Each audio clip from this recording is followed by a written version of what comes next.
교구장 주교가 된 아우구스티누스는 마니교라는 그 역병을 분쇄하고요. 그리고 고질적으로 북부 아프리카에 있었던 도나투스 이단 혹은 도나투스 열교를 해결해야만 했습니다. 도나투스 열교에 대해서 이야기하려면 조금 역사가 길어요. 100년 전으로 거슬러 올라가야만 합니다.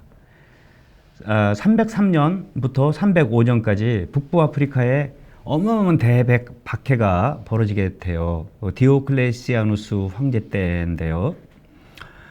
이때부터 로마는 이제 기울기 시작해요.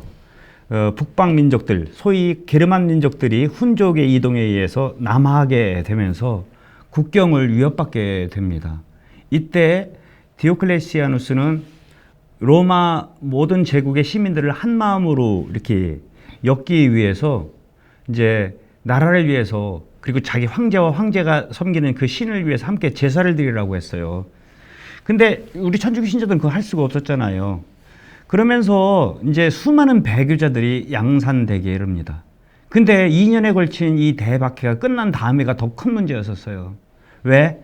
수많은 사람들이 배교했거든요. 여러분 생각해 보세요. 순교자가 많겠어요? 배교자가 많겠어요? 배교자가 훨씬 많죠. 근데 이 배교자들을 어떻게 처리해야 될까? 이 문제인 거예요. 이 문제는 키프리아누스 얘기할 때도 나왔었죠. 이게 늘 북부 아프리카의 문제였어요. 이 죄 지은 사람들을 어떻게 해야만 할 것이냐. 이게 이제 문제가 된 거예요. 그러면서 교회를 반으로 가릅니다. 살아남은 사람들이지만 배신했냐 안 배신했냐.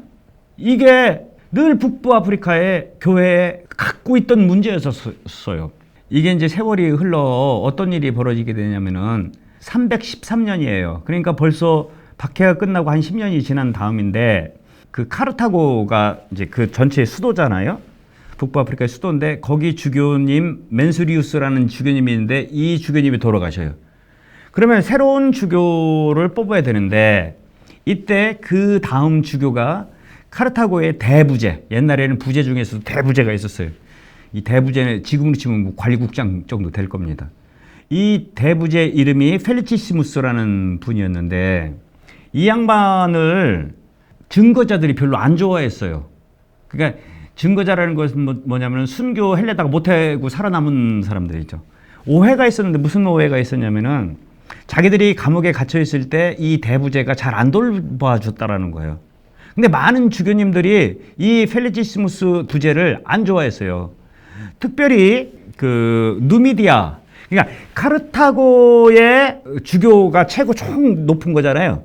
근데 이 카르타고가 공석일 때는 그 다음 도시인 누미디아의 총대 주교가 이제 서품을 줘가지고 그 카르타고 주교를 세우는 거예요. 근데 이 누미디아 지방의 모든 주교님들은 이 펠리치시무스 대부제가 주교되는 걸 원치를 않았습니다. 그런데 어떤 일이 벌어지게 되냐면은 그 중에 일부 누미디아 주교들이 새로운 주교를 만들었어요. 그러니까 카르타고라는 한 주교자의 주교가 둘이 돼버린 거예요.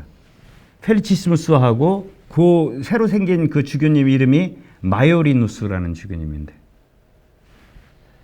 그리고 이 마요리누스가 죽어요. 그 후임자가 누가 되냐면은 그게 그 유명한 도나투스가 되는 거예요. 그러니까 이쪽 펠리치시무스 이쪽은 이제 원래 있었던 이제 정식 주교가 됐지만 많은 사람들 대다수가 이제 도나투스를 더 응원하게 되고 이게 이래서 이제 이 이름 따가지고 도나투스 열교가 된 거예요. 열교는 교회가 찢어졌다는 거예요. 분열할 때 열자입니다.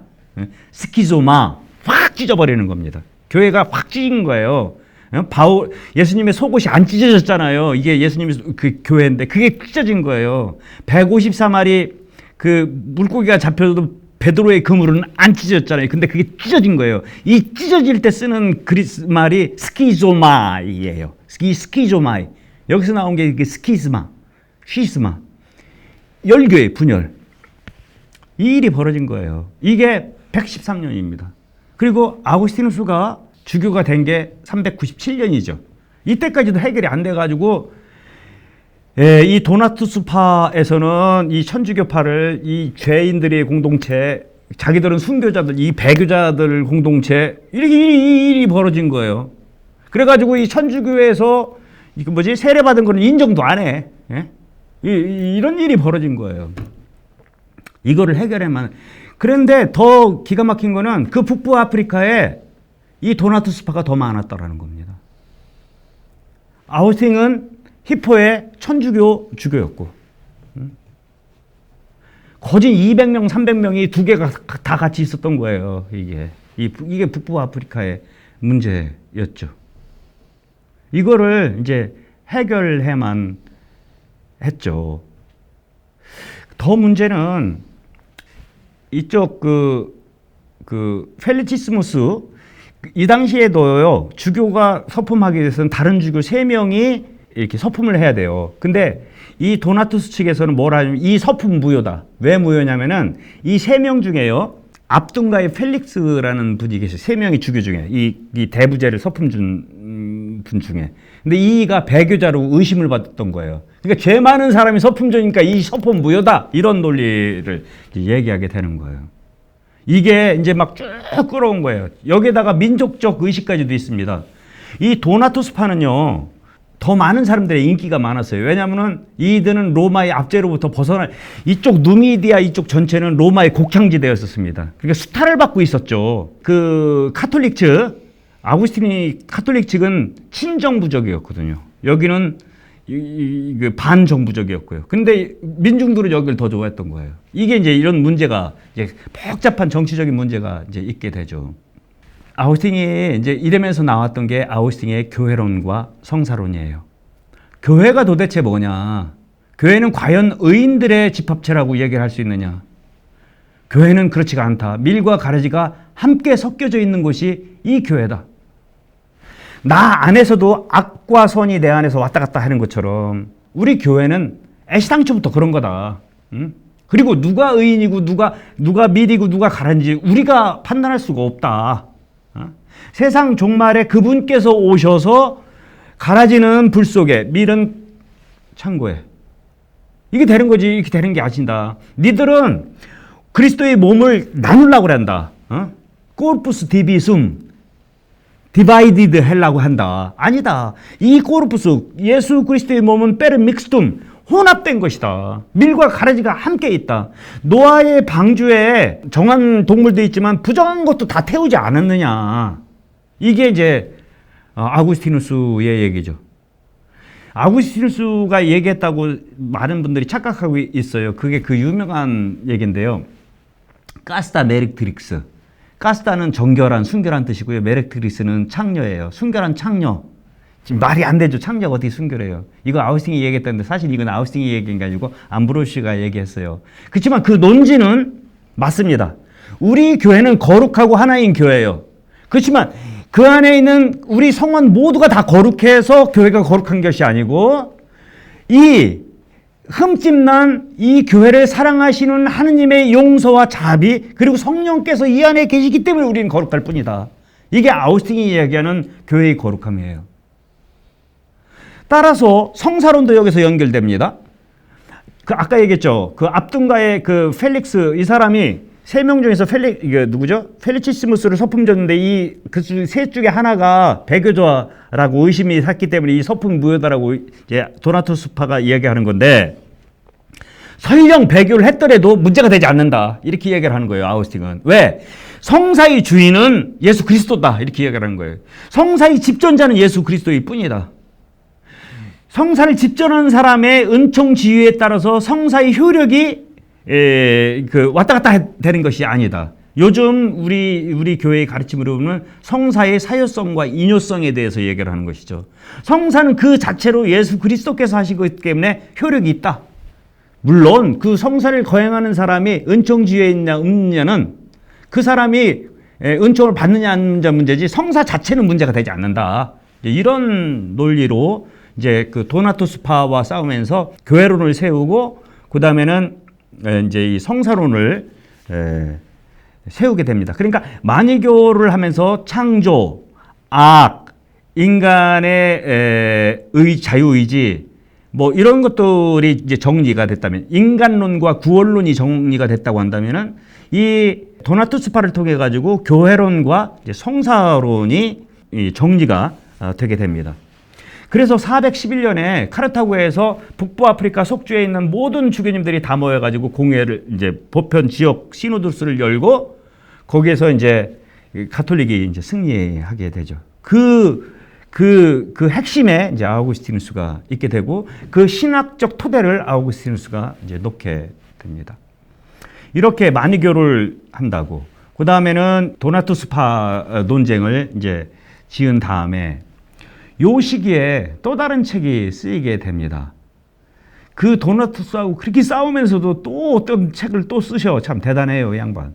그게 쓴 게 그 위대한 삼위일체론입니다.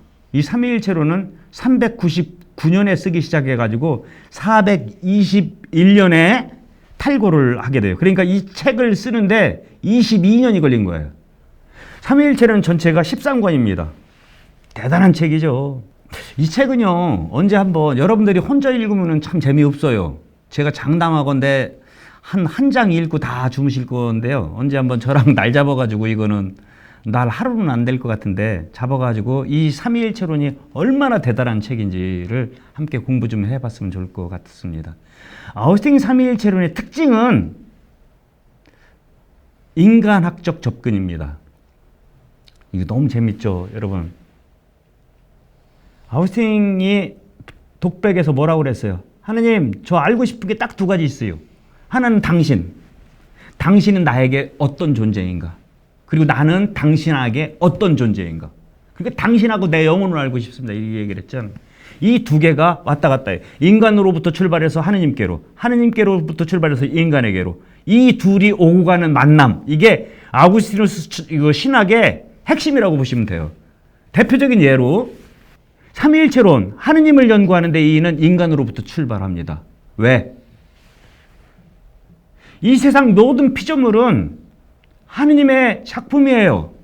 그렇기 때문에 이 세상 피조물을 통해서 우리는 하느님의 흔적을 발견할 수 있다는 거예요. 예술품을 보면서 그 예술가를 우리는 생각해낼 수 있는 것처럼. 그래서 우리는 이 세상, 저 광활한 그 대자연, 웅장한 대자연, 저 밤하늘의 별들을 보면서도 하느님을 우리는 생각할 수 있다.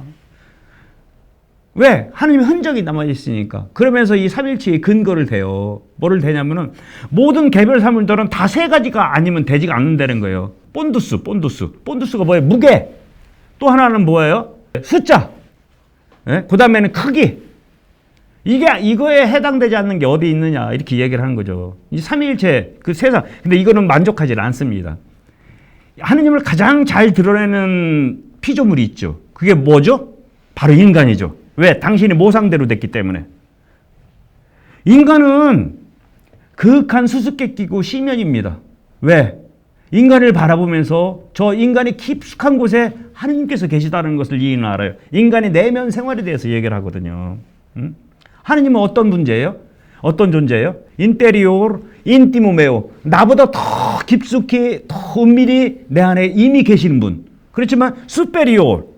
나의 가장 높은 것보다 더 높이 계시는 분. 하느님이 초월성과 내재성에 대해서 이렇게 고백을 하고 있는 거예요. 인간은 신비입니다.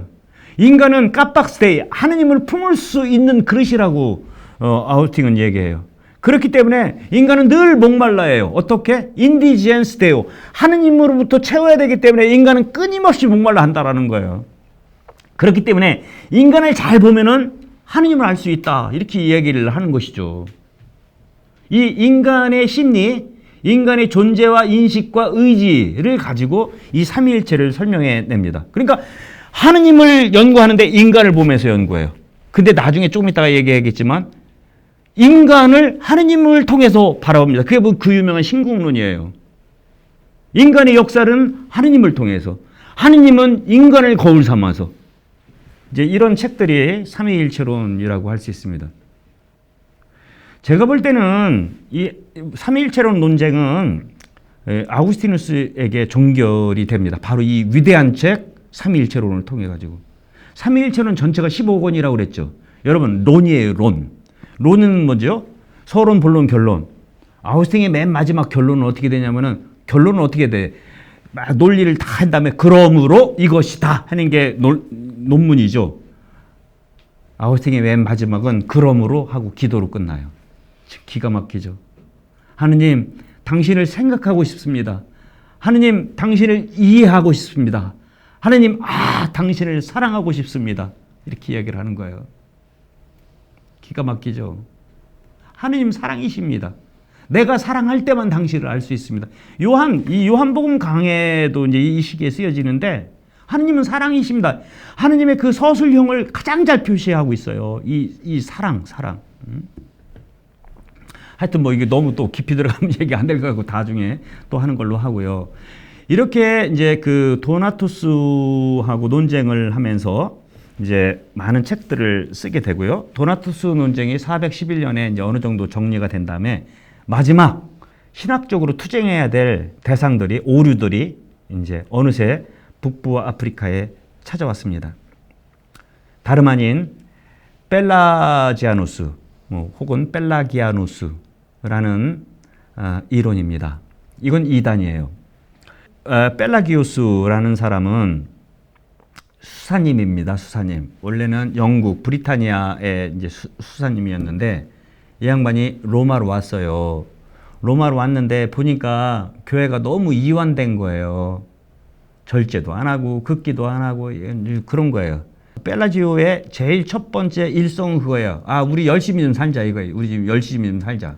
응? 우리 좀 제대로 좀 살자. 이게 뭐냐 지금 이런 거죠. 제가 좀 쉽게 얘기하는 겁니다. 이것도 나중에 이제 시간이 되면은 펠라기아누스가 얼만큼 이게 위태로운 이단 주장이 될 수 있는지 우리가 이제 또 볼 시간이 있겠지만 조금 줄여서 알아듣기 쉽게 설명하자면 그거예요. 열심히 살자. 근데 이게요, 우리 신앙은 열심히 사는 게 아닙니다. 하나님의 은총 속에 사는 것이죠. 열심히 살자가 되면은 우리가 구원을 내가 열심히 살면서 획득할 수 있는 게 돼요. 그래서 이게 막가게 되면 어떻게 되는 거면 예수님께서는 우리에게 훌륭한 길을 가르쳐주는 스승으로만 오신 거예요. 그래서 그분이 가르침을 우리는 그대로 다 따를 수가 있는 거예요. 근데 여기에는 어마어마한 게 숨어 있어요. 인간에 대한 원천적인 낙관론이에요. 인간의 자유의지는 하느님이 주신 모든 것을 다 따를 수 있는 능력을 가지고 있다. 이렇게 이야기를 하는 겁니다. 근데 아우스틴은 그렇지가 않았죠. 자기 체험 때문에. 인간은 안 되는 게 있을 수 있다. 하느님의 은총 없이는 아무것도 되지 않는다. 이거죠. 이게 이제 아우스틴이 바라보는 그래서 은총의 주도권입니다. 근데 이것도 이제 나중에 루터하고 이제 개신교에서는 좀 착각을 해죠. 우리는 천주교는 이제 공로와 은총 아닙니까? 이것을 아우스틴 용어로 하면은 은총과 본성이에요. 이 두 가지가 어떤 게 주도권을 이루느냐, 이제 이거에 대한 은총 논쟁이 되게 되는데 아우스틴은 이거를 아주 교묘하게 잘 신학적으로 정립을 하게 돼요. 물론 아우스틴에게 있어서 이 은총의 우위성이 엿보이기도 합니다만은 이게 나중에 이제 그 유명한 솔라 그라시아 오직 은총만으로라는 이제 루터한테 가서 이게 이제 확 더 강조되기에 이르게 되는데 물론 오해의 소지도 있습니다만은 이 문제 그러니까 은총과 이 문제 그리고 또 하나는 뭐냐면은 아우스틴의 원죄론이 바로 이 펠라기우스주의에서 이단에서 나오게 됩니다. 아우구스티누스에서 은총을 강조하기 위해서는 인간의 근본적인 원죄성이 강조될 수밖에 없거든요. 그렇기 때문에 이제 그 원죄론도 어떻게 보면은 아우구스티누스 신학에 있어서 이제 굉장히 중요한 문제가 이 펠라기우스와의 논쟁을 통해서 이루어지게 됩니다. 펠라기우스보다도 그 주요 타켓이 됐던 사람이 누구냐면 이태리 에클라눔이라는 동네가 있는데 그 에클라눔의 주교 율리아누스라는 사람과 이제 논박을 하게 되고 그 사이에 쓰여지는 많은 책들이 이제 은총론에 관한 책들, 원죄론에 관한 책들, 구원론에 관한 책들이 쓰여지게 되죠. 죄벌과 용서 그리고 유아 세례, 혹은 영과 문자, 혹은 본성과 은총, 뭐 이런 것도 책들이 쓰여지죠. 은총과 본성은 서로 싸우는 게 아니다. 은총이라는 것은 본성을 거슬리지 않고 오히려 자유롭게 하고 본성을 완성시킨다라고 이제 쉽게 얘기를 할 수 있을 것 같습니다. 이런 책을 쓰면서 이제 그리스도교 교양이라는 책도 이 시대에 쓰게 됩니다. 이것도 굉장히 중요한 책이고 성염 대사님께서 잘 번역을 해주셨죠. 데 독트리나 크리스티아나라는 책인데요. 이거는 성경을 어떻게 이해를 해야 되느냐. 이게 전체 4권으로 되어 있어요. 1권부터 4권까지는 성경을 잘 읽을 수 있는 방법. 그리고 이 4권은요. 우리 교회의 제일 첫 번째 강론 책입니다. 강론 이렇게 하면 잘한다. 이런 책도 있고요. 그 다음에는 시편 상해 150편 전체 시편을 아우구스틴은 다 역사상 제일 첫 번째로 시편이 전부 150편인데 그거를 다 상해를 하죠. 그리고 그 유명한 요한복음 강해 이런 책들도 이제 쓰게 됩니다. 이러는 사이에 어마어마한 세계 정치사적인 어마어마한 일이 벌어져요. 그게 뭐냐? 영원한 도성 로마가 함락됩니다. 기가 막힌 일이죠. 410년 한 번도 로마에서 시가전이 있을 수 없었는데 그 로마가 약탈을 당하게 됩니다. 전 세계 모든 사람들을 깜짝 놀라게 한 것이죠. 지금 뉴욕 한복판에서 전쟁이 일어난 거랑 비슷해요. 9.11 그건 게임도 안 되는 거예요. 이거는.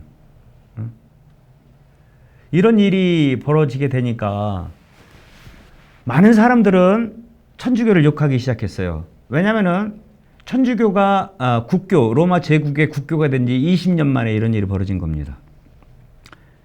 이 이상한 천주교라는 것을 국교로 만든 다음에 우리 로마가 이 약화가 됐다라고 그 신마쿠스 같은 사람들이 이제 우리를 이제 저거 하는 거죠. 공격하는 거죠. 그래서 이때 아우구스티누스는 그냥 있을 수가 없었죠.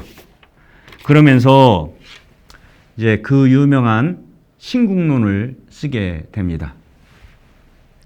데 치비타테 데이라는 책이죠.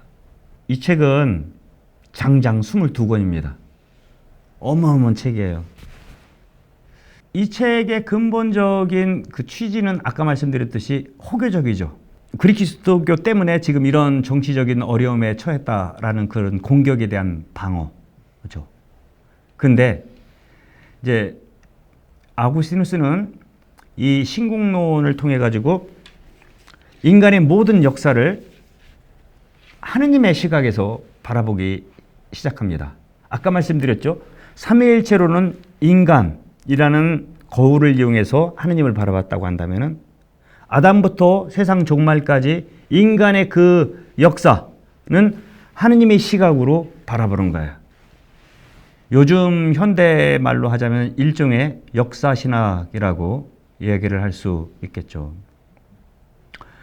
아구스티누스는 이 세상은 아담 이래로 두 도성, 이 치비타스라는 것은 영어로 치면 시티입니다. 이 두 도성, 도시에 싸움이 있다는 거예요. 하나는 하느님의 도성, 하나는 지상의 도성. 이 도성이 싸우고 있다. 이거를 사람들이 잘못 착각해가지고 천국의 도성, 아니 하느님 도성이 저 위에 이대색에 붕 떠 있다고 그랬는데 그렇지가 않아요. 이 역사의 한복판에 함께 아까 얘기했죠. 그 코르푸스 페르믹스툼 모든 것이 섞여 있는 것처럼 내 안에서도 이 하느님의 도성과 지상의 도성이 싸우고 있다. 이거죠. 아담부터 시작해서 계속 싸웠고 언제까지 예수님께서 다시 올 때까지 이 싸움은 계속되고 있는 것이다. 그리고 이 싸움의 역사가 바로 하느님 구원의 역사이다. 지금 로마가 망해? 아우구스틴이 돌아가시는 게 430년에 돌아가셔요. 근데 426년에 겐세리쿠스라는 반달족이 침입에 의해 가지고 히포가 그 뭐라고 해야 되나? 그 포위돼요, 포위. 그렇지만 이게 세상의 종말이 아니다라고 이야기를 하는 거예요. 나중에 하느님이 섭리해서 하느님께서 승리할 것이다 라는 희망의 메시지가 이 신국론에 이제 있게 되죠. 이 신국론도 이 22권이기 때문에 지금 성염 대사님이 번역한 거를 이따만하게 22권을 이만한 책으로 3권으로 만들어놨어요. 이만큼이에요.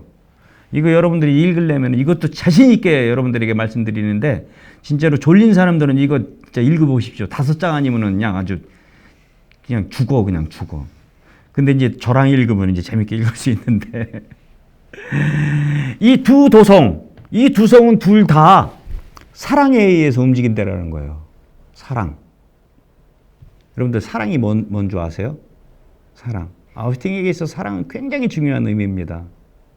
사랑은 폭력을 쓰지 않고 잡아 끄는 힘이에요. 무게라고 얘기를 할 수 있습니다. 무게. 이 세상에 있는 것들은 모두 다 자기 무게를 지니고 있어요. 여기 이 묵주는 이 노무는 이게 떨어져. 왜? 이 묵주는 중력되는 밑에서 잡아당기기 때문에. 근데 세상의 모든 물질들이 다 밑으로만 가는 거 아닙니다. 라이터 불을 이렇게 켜서 밑으로 한다고 밑으로 안 가. 이 손만 뜨겁지. 그건 불은 위로. 그럼 물하고 기름이 있을 때 물은 널리 밑으로, 기름은 위로. 여기서 얘기해요. 그 유명한 말이죠. 본두스 메우스. 나의 무게는 사랑입니다. 본두스 메움 아모르 에스트. 사랑. 근데 그 사랑은 뭐냐면 하느님 사랑이거든요. 그 하느님에 의해서 이끈다는 거예요. 근데 보십시오. 이 두 사랑은 이 도성은 하나는 하느님 도성, 하나는 지상의 도성인데 둘 다 사랑인데 이쪽 도성은 이 아모르 수이, 자기에 대한 사랑. 이쪽은 아모르 데오, 하느님에 대한 사랑. 이거를 가른다라는 거예요. 그리고 그거는 아담으로부터 시작해가지고 세상 종말까지 계속 그렇게 될 것이다. 이런 얘기를 하면서 이 신국론 안에는 정의, 평화, 사랑, 국제 정치 질서 이런 모든 것들이 이제 다 이제 망라되어 있죠. 이런 책을 이제 쓰시게 됩니다. 그러니까 다시 좀 정리를 하자면은 주교님이 되신 다음부터 만이교 정리했죠. 그러면서 세상의 창조, 존재의 근거, 악의 문제, 또 인간의 구원, 뭐 이런 것들이 이제 다뤄졌고요. 그 다음엔 도나투스파를 하면서 교회론, 성사론, 이런 것들. 그 다음에는 삼위일체론 하면서 이미 아리우스부터 시작된 삼위일체론에 대한, 그리고 성령론도 여기서 아주 잘 다뤄주고 있습니다. 그런 문제들. 그리고 뭐가 남았어요? 펠라지아누스, 인간의 은총과 본성, 인간의 내면, 이런 것들이 다뤄지고 있어요. 그 다음에는 신국론을 통해 가지고 이 모든 것을 종합하는 것들이 이제 되죠. 시간이 없어서 이제 더 말씀을 드리기 어려운데 참된 종교 같은 걸 보면은 인간이 어떻게 하느님을 갈 수 있는지 그 영적 지도도 이제 그 안에 나와 있어요. 이런 것들은 번역이 됐기 때문에 나중에 시간이 되면은 함께 그 책을 읽으면서 아우구스틴의 영성에 대해서도 좀 한번 보면 되게 좋을 것 같아요. 이렇게 아우구스티누스는 이제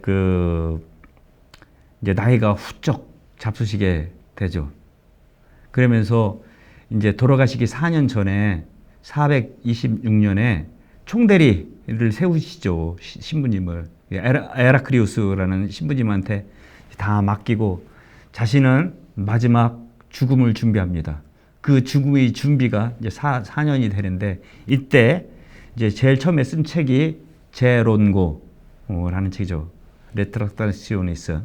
자기가 여태까지 썼던 책들을 다 일일이 내가 그때 왜 썼고 책 쓴 이유는 뭐고 사람들이 이 책을 읽을 때 오해하는 건 뭐고 그때 이건 내가 좀 잘못한 건데 이거는 바로 잡고 이런 거를 다 하셔요. 근데 이걸로 끝난 게 아니고 그거 끝나고도 아직 안 돌아가셔가지고 이제 그 당시에 이제 또 남은 책도 이제 쓰시게 되고요. 그러면서 드디어 430년 8월 28일 76세의 나이로 돌아가시게 됩니다. 반달력이 히포의 성을 휘감고 있을 때, 이 반달력은 저 북쪽 스칸디나비아에서 이렇게 내려온 바이킹이에요.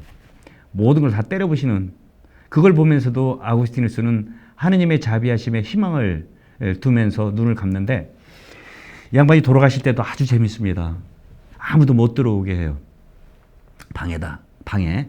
그러면서 그 유명한 그 미세레레, 그러니까 다윗의 참회의 시편 있잖아요. 바세바하고 정을 통한 다음에 나탄한테 뒤지게 혼나고 불렀던 그 노래, 우리가 연도 때마다 이제 하는 그거를 벽에다가 써붙이고 그것을 외우면서 다윗처럼 외우면서 눈물로 하나님께 또 참회를 드립니다.